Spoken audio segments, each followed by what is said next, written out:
जय जय श्री सीताराम जी, हरे काशी विश्वनाथ की जय हो।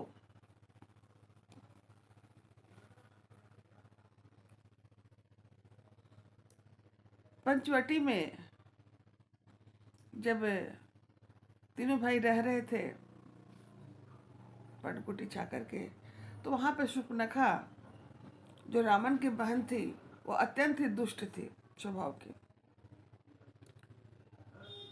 वह पंचवटी एक बार गई और दोनों भाई जुगल कुमार को देख करके वो बहुत ही व्याकुल हो गई और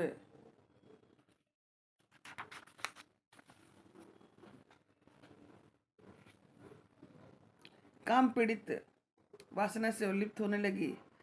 भ्राता पिता पुत्र उर्गारी पुरुष मनोहर निरखत नारी, हो ही विकल सक मन ही न रोकी, जिमि भिरा रवि मन मन द्रवी रवि बिलोकी।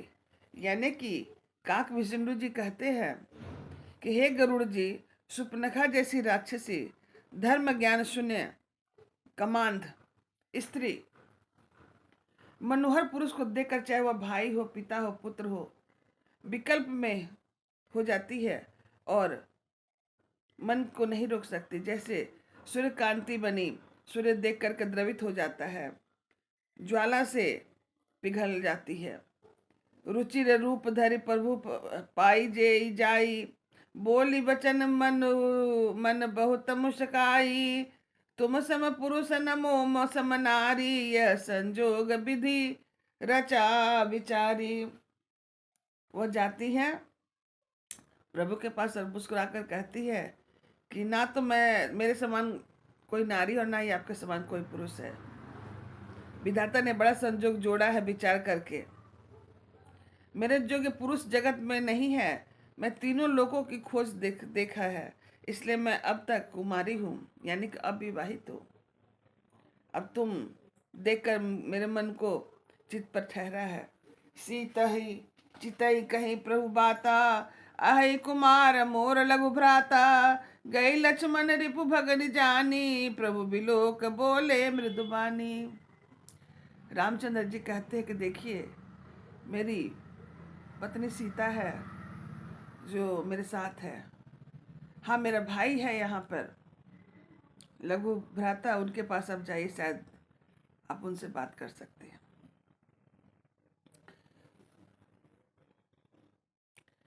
सुंदर सुनी मैं उनकर दासा, पराधीन नहीं तोर सुपासा, प्रभु समर्थ कौशलपुर राजा, जो कछु करे नहीं सब साजा।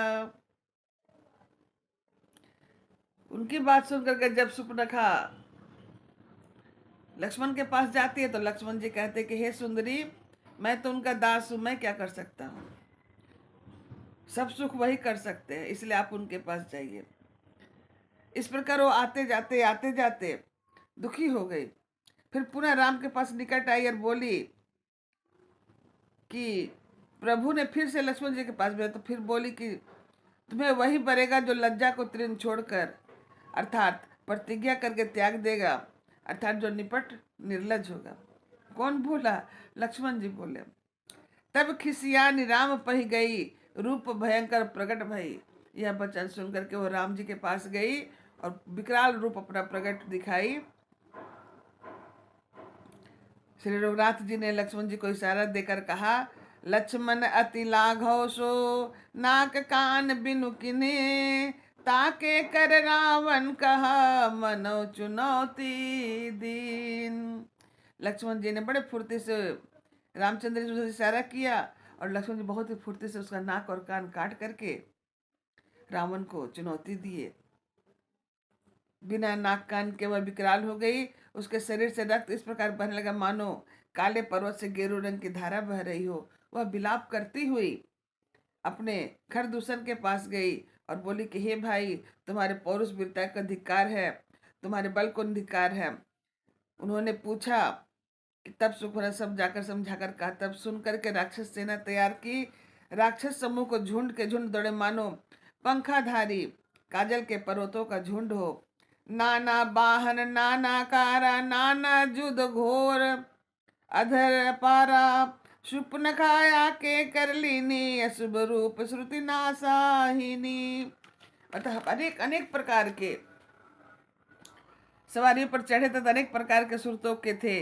वे असंख्य भयानक हथियार धारण किए हुए आए और नाक कान कटी हुई अमंगल रूपणी शूर्पणखा को आगे कर दिया।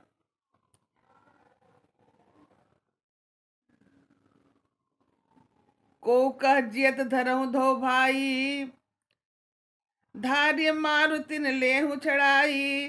धुरपुर नव मंडल रहा, राम बुलाई निज मन कहा। कोई कहता है दोनों भाइयों को जीता ही पकड़ लो, कोई कहता है कि इनको पकड़ को ले चलो। इस प्रकार देखी राम रिपुदल चली आवा, बिहस कठिन कोदंड चढ़ावा।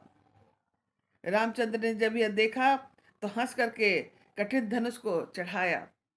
इस प्रकार यहाँ पर खरदूषण के साथ उनकी लड़ाई होती है।